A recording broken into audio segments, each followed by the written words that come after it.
Hi friends. आज के इस वीडियो में हम स्टील के टाइप्स के बारे में पढ़ेंगे। टाइप्स ऑफ स्टील मतलब स्टील को कैसे क्लासिफाई करते हैं, किस किस टाइप से, वो आज हम सीखेंगे। फ्रेंड्स, स्टील को ब्रॉडली चार ग्रुप में क्लासिफाई किया गया है। चार टाइप के स्टील होते हैं। Types of steel. Steel mainly चार टाइप के स्टील होते हैं। ये चार ग्रुप में डिवाइड किया गया है। पहला स्टील जो है वो है कार्बन स्टील। कार्बन स्टील ये पहला ग्रुप है, ये पहला टाइप है। जो सेकंड टाइप है वो है alloy steel. Alloy steel. Third type है स्टेनलेस स्टील।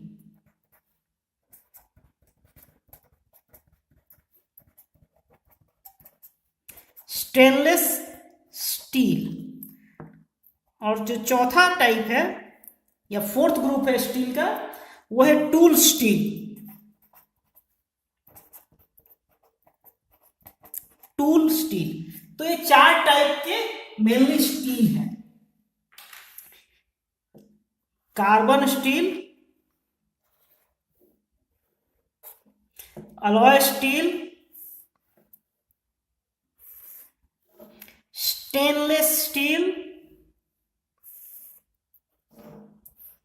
और चौथा है टूल स्टील।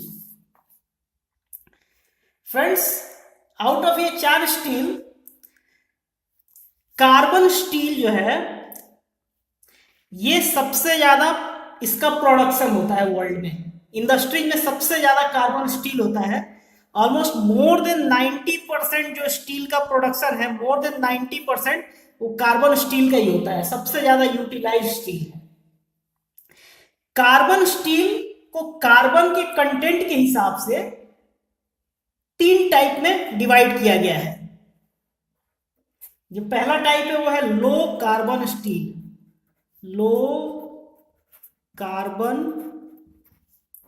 स्टील। इसे माइल्ड स्टील भी बोलते हैं। Mild steel. शॉर्ट फॉर्म में एमएस भी बोलते हैं। इंडस्ट्री में बहुत ही एमएस बोलते हैं, हम इंडस्ट्रीज में एमएस एमएस करके बोलते हैं। ये माइल्ड स्टील ही होता है। तो कार्बन स्टील का ये पहला टाइप है, लो कार्बन स्टील या माइल्ड स्टील, जिसे एमएस भी बोलते हैं शॉर्ट फॉर्म में। जो दूसरा टाइप है वो है medium carbon steel. Medium carbon steel. और जो थर्ड टाइप है, थर्ड, वो है high carbon steel. High carbon steel. तो ये तीन टाइप के कार्बन स्टील होते हैं। तो जैसा कि मैंने आपको बताया, ये कैटेगराइजेशन है कार्बन के परसेंटेज के हिसाब से। तो मैं आपको कार्बन के परसेंटेज भी बताता हूं। जो लो कार्बन स्टील में होता है उसमें अप टू 0.25% कार्बन होता है। अप टू 0.25% कार्बन होता है। जो दूसरा हमारा कैटेगरी था मीडियम कार्बन स्टील, इसमें 0.25 से लेके 0.60% के बीच में कार्बन होता है। और जो हमारी तीसरी कैटेगरी थी, यह है high carbon steel. High carbon steel में 0.60% से लेके 1.5% तक कार्बन हो सकता है। तो ये तीन तरीके के कार्बन स्टील हैं। कार्बन स्टील के अंदर तीन स्टील हो गए, लो कार्बन स्टील या माइल्ड स्टील या एमएस बोलते हैं, मीडियम कार्बन स्टील और हाई कार्बन स्टील। तीनों के कार्बन परसेंटेज क्या क्या है वो मैंने आपको बता दिया। अब फ्रेंड्स इसके बाद जो दूसरा स्टील आता है वो है अलॉय स्टील।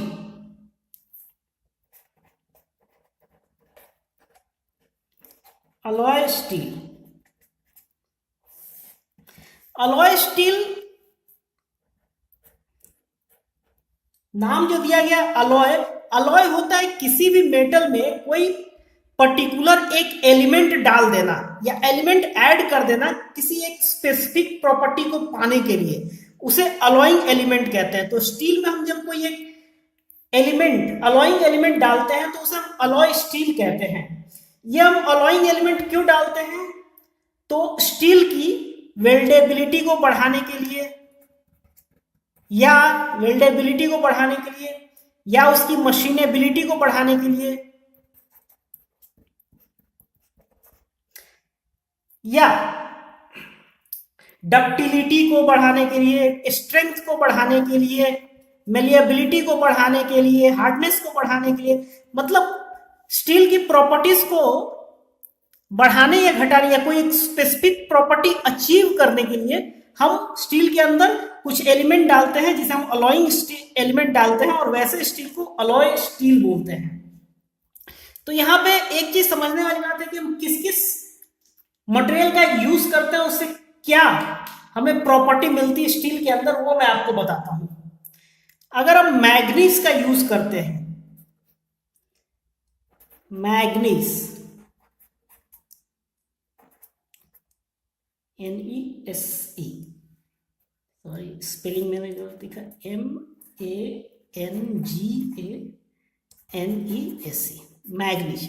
तो मैग्नीज को ऐड करने से हमें स्टील का जो स्ट्रेंथ और हार्डनेस है, स्ट्रेंथ और हार्डनेस ये इंप्रूव हो जाता है, ये इंक्रीज हो जाता है। बट स्टील की डक्टिलिटी और वेल्डेबिलिटी कम हो जाती है, डक्टिलिटी और वेल्डेबिलिटी कम हो जाती है।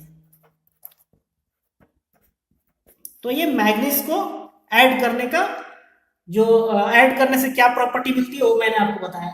जो दूसरा अलॉइंग एलिमेंट होता है वो होता है सिलिकॉन। सिलिकॉन ऐड करने से जो स्टील है, सिलिकॉन एक डीऑक्सीडाइजर का काम करता है, डीऑक्सीडाइजर। अगर हम स्टील में यूज करेंगे तो ये डीऑक्सीडाइजर का काम करेगा, स्टील किलिंग प्रोसेस में काम आता है। जो तीसरा अलॉइंग एलिमेंट होता है हमारा होगा, थर्ड अलॉइंग एलिमेंट वो है फॉस्फोरस।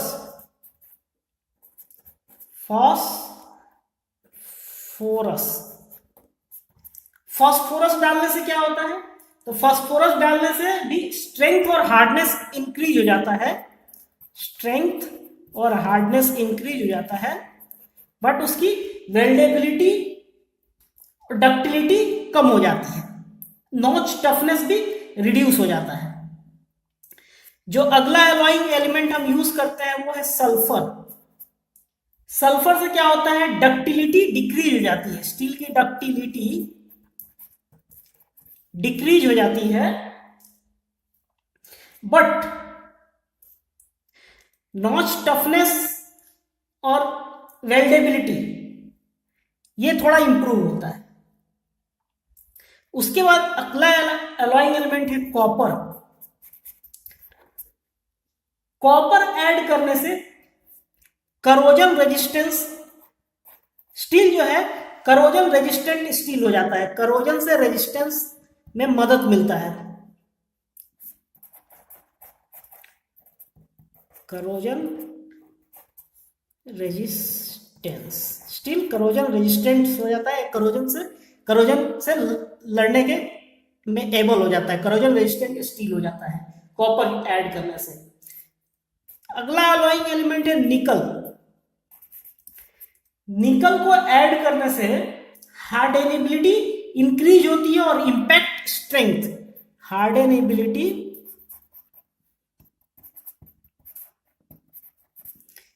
और इंपैक्ट स्ट्रेंथ ये इंक्रीज होता है। और एक और बहुत पॉपुलर अलॉइंग एलिमेंट जो कि हम यूज करते हैं मॉलिबेडनम। मॉलिबेडनम से हार्डनिबिलिटी बढ़ती है और क्रीप रेजिस्टेंस इंप्रूव होता है लो अलॉय स्टील में। तो ये कुछ अलॉइंग एलिमेंट हैं जिसको हम अलॉय स्टील में यूज करते हैं।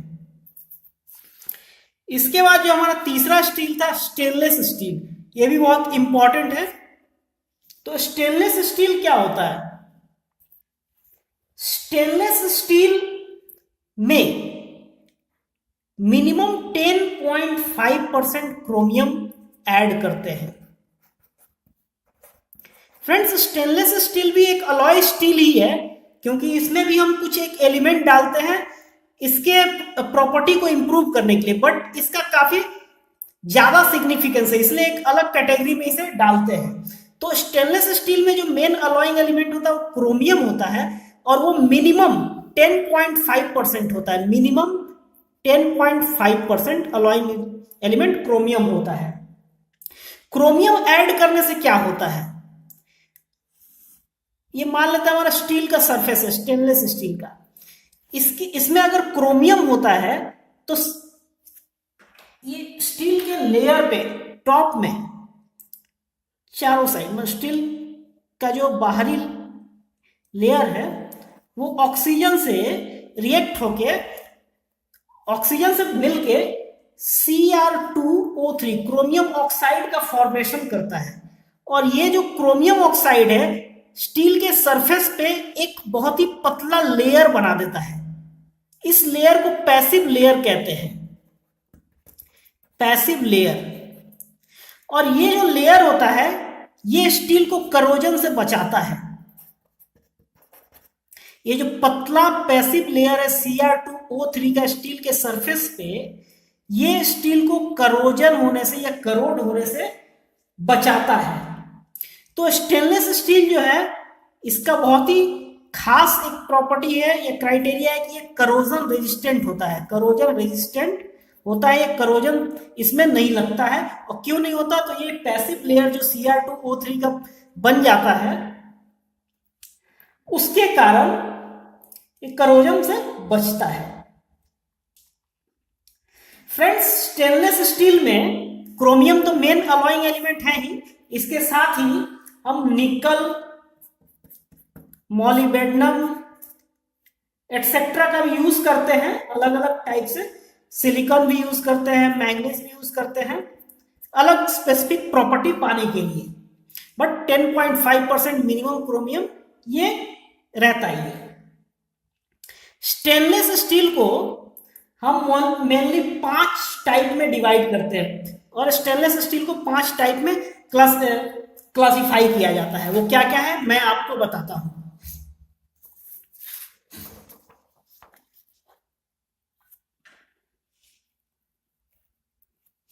स्टेनलेस स्टील,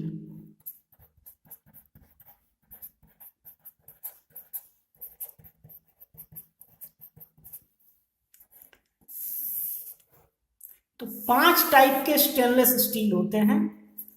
जो पहला टाइप है ferritic stainless steel, ferritic stainless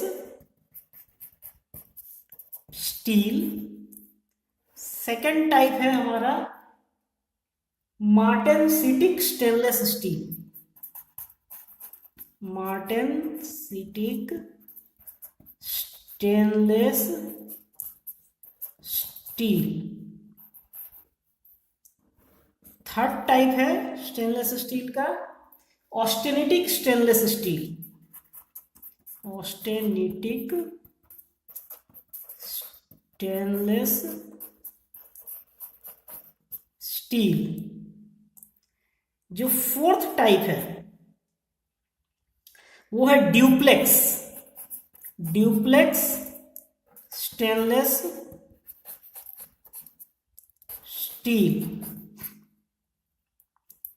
और लास्ट फाइनल पांचवा precipitation hardening, PH, precipitation hardening stainless steel.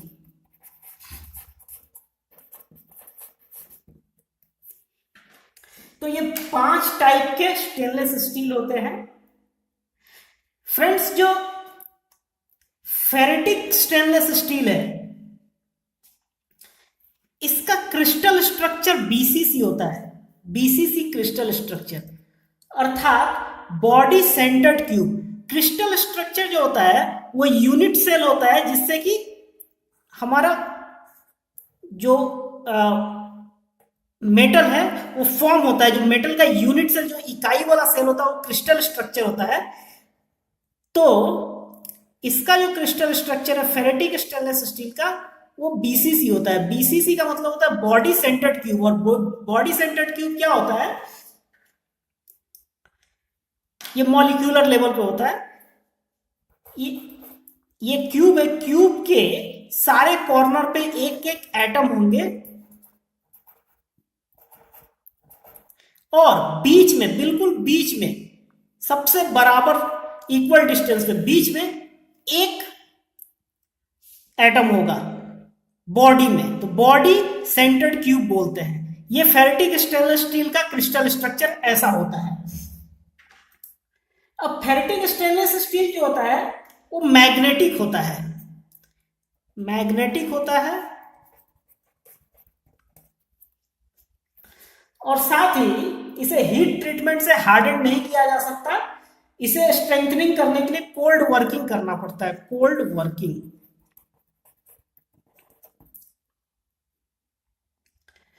तो फ्रेंड्स, ये फेरेटिक स्टेनलेस स्टील का कुछ डिस्क्रिप्शन था। इसके बाद हम समझते हैं मार्टेनसिटिक stainless steel. Martensitic stainless steel जो होता है वो एक्सट्रीमली स्ट्रॉन्ग और टफ होता है, बहुत ही स्ट्रॉन्ग होता है और बहुत ही टफ होता है।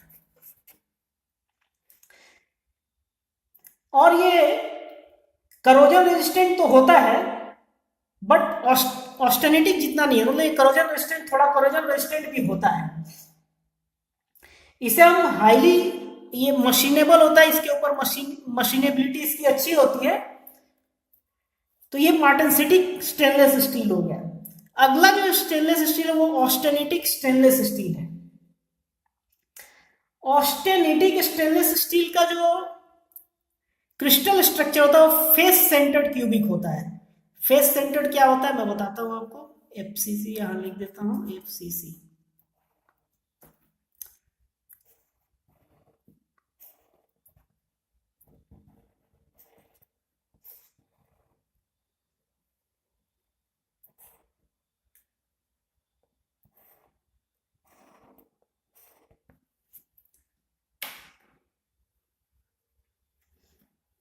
यहां हर एक कॉर्नर पे, क्यूब के हर एक कॉर्नर पे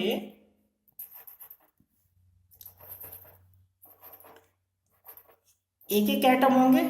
हर एक कॉर्नर मतलब 4 4 8 कॉर्नर पे 8 एटम हो जाएंगे कॉर्नर पे। और हर एक फेस के बीच में, ये एक फेस है, इसके बीच में एक एटम होगा। ये एक फेस है, इसके बीच में एक एटम होगा। ये एक फेस है, इसके बीच में एक एटम होगा। ये एक फेस है, इसके बीच में एक एटम होगा। और फाइनली ये एक फेस है, इसके बीच में एक एटम होगा। तो हर एक फेस पे एक सेंटर में एक एटम होता है। तो ये फेस सेंटर्ड क्यूबिक हो गया। तो हमारा जो ऑस्टेनिटिक स्टेनलेस स्टील है ये फेस सेंटर्ड क्यूबिक होता है। और ये इसकी सबसे ज्यादा खासियत है कि ये सबसे ज्यादा सारे स्टील में, मतलब इन तीनों स्टील में ये सबसे ज्यादा करोजन रेजिस्टेंट होता है, करोजन रेजिस्टेंट होता है सबसे ज्यादा। इसकी एक और खासियत है कि ऑस्टेनिटिक स्टेनलेस स्टील जो है नॉन मैग्नेटिक होता है। ज्यादातर ये नॉन मैग्नेटिक होता है। नॉन मैग्नेटिक होने के कारण क्या हम इसमें मैग्नेटिक पार्टिकल टेस्ट जो एनडीटी है वो नहीं कर सकते ऑस्टेनिटिक स्टेनलेस स्टील में। बट इसकी एक और खासियत है कि बहुत ही इसकी वेल्डेबिलिटी जो है बहुत ज्यादा होती है, वेल्डेबिलिटी हाई होती है। तो फ्रेंड्स, ये ऑस्टेनिटिक स्टेनलेस स्टील था। इसके बाद हम समझेंगे ड्यूप्लेक्स स्टेनलेस स्टील के बारे में। ड्यूप्लेक्स स्टेनलेस स्टील काफी फेमस और पॉपुलर स्टेनलेस स्टील है। इसमें क्या 2 फेज माइक्रो स्ट्रक्चर होता है। Two phase microstructure. Two phase microstructure कहने का मतलब है माइक्रोस्ट्रक्चर, टू फेज माइक्रोस्ट्रक्चर कहने का मतलब है कि इसमें फेरेटिक और ऑस्टेनिटिक ये दोनों के स्ट्रक्चर होते हैं। ये दोनों का एक मिक्सचर होता है। फेराइट और ऑस्टेनाइट स्टील का एक मिक्सचर है ये, फेराइट और ऑस्टेनाइट, मतलब फेराइट प्लस ऑस्टेनाइट मिलके, फेराइट प्लस ऑस्टेनाइट मिलके ड्यूप्लेक्स स्टेनलेस स्टील बनते हैं। तो जाहिर सी बात है ये दोनों से मिलके बने हैं, तो ये ऑस्टेनाइट और फेराइट, ऑस्टेनिटिक स्टील और फेरेटिक स्टेनलेस स्टील से 2 गुना ज्यादा स्ट्रॉन्ग होता है ड्यूप्लेक्स स्टील, स्टेनलेस स्टील। जो लास्ट स्टेनलेस स्टील है वह है प्रेसिपिटेशन हार्डनिंग स्टेनलेस स्टील।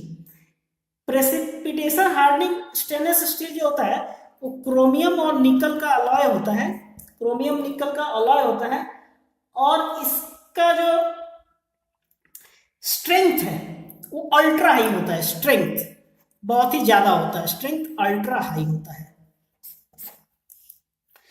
तो ये था strong stainless steel, precipitation hardening stainless steel. तो फ्रेंड्स हमने कार्बन स्टील देखा, अलॉय स्टील देखा, स्टेनलेस स्टील देखा। अब देखेंगे, समझेंगे टूल स्टील। टूल स्टील क्या होते हैं? तो टूल स्टील वो होता है इसमें कार्बन कंटेंट ज्यादा होता है। टूल स्टील में कार्बन कंटेंट ज्यादा होता है, और कार्बन कंटेंट ज्यादा होने के कारण इसकी हार्डनेस और स्ट्रेंथ, हार्डनेस एंड स्ट्रेंथ दोनों बहुत ज्यादा होती है कार्बन कंटेंट ज्यादा होने के कारण। इसमें जो कार्बन कंटेंट होता है वो 0.5% से लेके 1.5% तक होता है, या इससे भी थोड़ा कभी ज्यादा होता है। और इसका जो मेन यूज होता है वो टूल्स और डाइस बनाने में होता है। टूल्स या डाइस, टूल्स और डाइस बनाने के लिए हमें हार्ड मटेरियल चाहिए, तो टूल स्टील सबसे ज्यादा प्रिफरेबल होते हैं टूल्स और डाइस बनाने के लिए। साथ ही कटिंग और ड्रिलिंग टूल्स जो होते हैं, कटिंग और ड्रिलिंग टूल्स, ये भी टूल स्टील से ही बनते हैं। सो फ्रेंड्स, आज का हमारा ये वीडियो टाइप्स ऑफ स्टील कैसा लगा आपको, प्लीज कमेंट करके बताइएगा। Thank you very much.